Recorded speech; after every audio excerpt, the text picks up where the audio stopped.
보면서 참 안타까운 마음이실 거라고 생각하는데 정보사 관련해서 가장 정확하게 증언해 주시기를 기대합니다. 증인은 지난번 청문회에서 2024년 5월 말에 노상원으로부터 전화를 받았다고 하셨죠? 네, 무슨 내용이었습니까? 뜻밖의 전화였고 6, 7년 만에 전화할 일이나 관계가 없는데 전화 와서 좀 의문을 가졌는데 예. 뭐 저번에 말씀드렸지만 요지는 한번 볼 일이 있다라고 얘기를 했고 예. 근데 제가 그 사령관하고 속초 부대장 근무할 때 예. 그 저의 성향을 잘 알고 있는 분입니다. 그래서 아직도 고집이 세냐 뭐 이렇게 하면서 너도 인정하냐 하면서 네 뭐 고집 세고 뭐 인정하는 저도 인정합니다.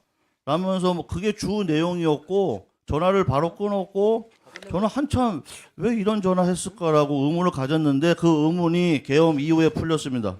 예. 그래서 증인이 반응이 노상원과 반갑게 뭔가를 도모하거나 협조할 상태가 아니라는 것을 감지하고 문상호를 시켜서 증인을 여단장에서 직무 배제시킨 거 아닙니까?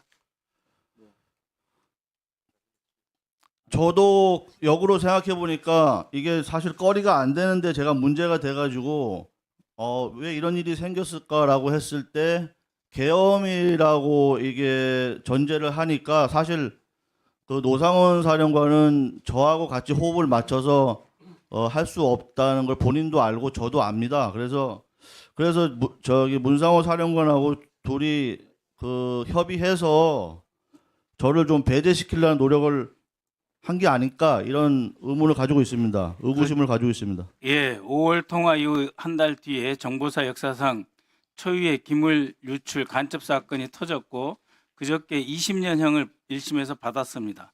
그럼에도 불구하고 지휘 책임자 문상호가 끝까지 살아남았죠. 이런 네. 과정이 모두 노상호와 함께 계엄을 준비하기 위한 것 아니었습니까?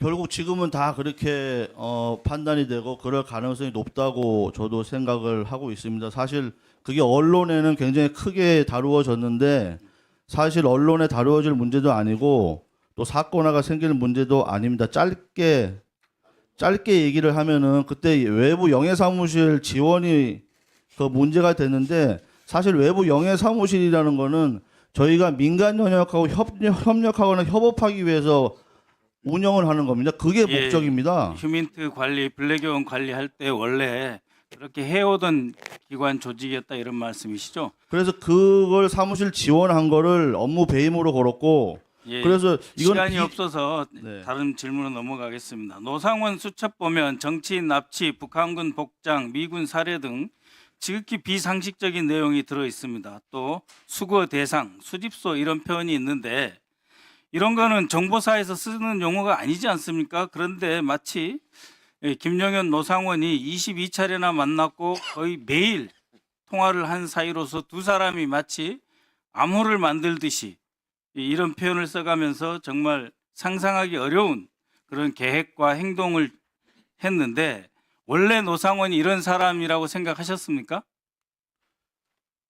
2016년도에 1년 딱 근무했습니다. 사령관 저는 속초부대장으로 근무했고 저희 속초부대가 대북 임무가 북한 전역에서 대북 임무를 준비하고 또 변경하거나 또 새로 임무를 준비하거나 그런 사안들이 남북 관계에 따라서 이렇게 변경돼서 있습니다. 그래서 그때 새로운 임무를 계획하는 과정에서 그 노사공원 사령관의 어떤 지시나 내용 중에 이해될 수 없는 부분, 도저히 수용하기 없는 부분, 뭐 그런 것들이 지시가 있었고 또 그런 제가 경험이 있었기 때문에 요번 계엄 때 그 계엄 수첩에 뭐 그런 사살, 납치, 수거 이런 걸 보면서 일반 사람으로는 이게 과연 맞는 얘기인가 이해가 안 된다고 생각했는데 저는 노상원 사령관의 성향을 알기 때문에 노상원 사령관이면 이건 가능한 얘기다 그렇게 판단했습니다. 예, 왜 김영현은 방첩사가 있음에도 불구하고 정보사령부 그리고 노상원을 활용해야 했을까요?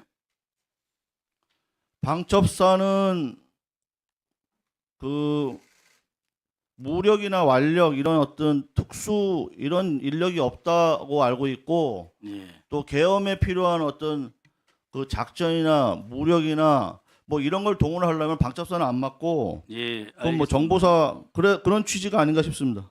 정보사 휴민트 조직에 계엄 임무가 있습니까? 원래? 즉 전평시를 막론하고 정보사의 휴민트 조직은 계엄 임무에 종사하지 않는 특수부대죠. 계엄 임무 자체가 없습니다. 계엄 임무 자체가 없고 저희는 전시 평시 임무만 있기 때문에 지금 뭐 불법 계엄 뭐 이렇게 얘기를 하는데 정상적인 계엄이라도 정보사는 동원될 수 없는 부대입니다. 바로 동원되면 그렇습니다. 불법입니다. 예. 그래서 대한민국 계엄 역사에 정보사가 동원된 일이 없었던 겁니다. 정보사가 계엄에 동원되고 김영현이 가장 엽기적인 노상훈과 함께 결탁해서 계엄을 준비했다는 것 자체가 내란 행위이고, 그리고 정보사에 전혀 부여되지 않은 계엄 임무를 부여했다는 것 자체가 불법 임무로 내란이다. 저는 이렇게 생각합니다. 김선호 국방장관 직무대리님, 예, 직무대행입니다. 예, 직무대행님, 이 부분은 군검찰단에서 별도로 수사를 해야 된다고 봅니다. 이것은 그냥 정보사령부가 윤석열과 그 김영현에 의해서 동원되었다는 것이 아니고 법적으로 동원할 수 없는 부대를 동원했다라고 하는 것은 또 다른 차원의 문제고, 그래서 내란인 겁니다. 그래서 직무대행님께서 이건 군검찰단과 다시 수사 지시를 별도로 내려주셔야 된다고 보고요. 마지막으로 간만에 뵀으니까 여쭙겠습니다. 지금 휴전선 상황 비교적 평온합니까? 예, 지금 전망상 저희들 안정적으로 관리하고 있고 대비 태세 만전을 기하고 있습니다. 예, 믿으셔도 됩니다. 합참 의장과 직무대행님 간에 이러한 그 대북 억제와 우리 국방을 위해서 긴밀하게 협력해서 전혀 문제가 없다고. 예, 전혀 문제 없고 그 부분에 대해서는 안심을 하셔도 된다는 말씀을 드리겠습니다. 네, 수고하셨습니다. 자, 백혜련 의원님. 이상민 장관님, 아까 수사기관에서는 사실대로 진술하고 있다고 말씀하셨죠?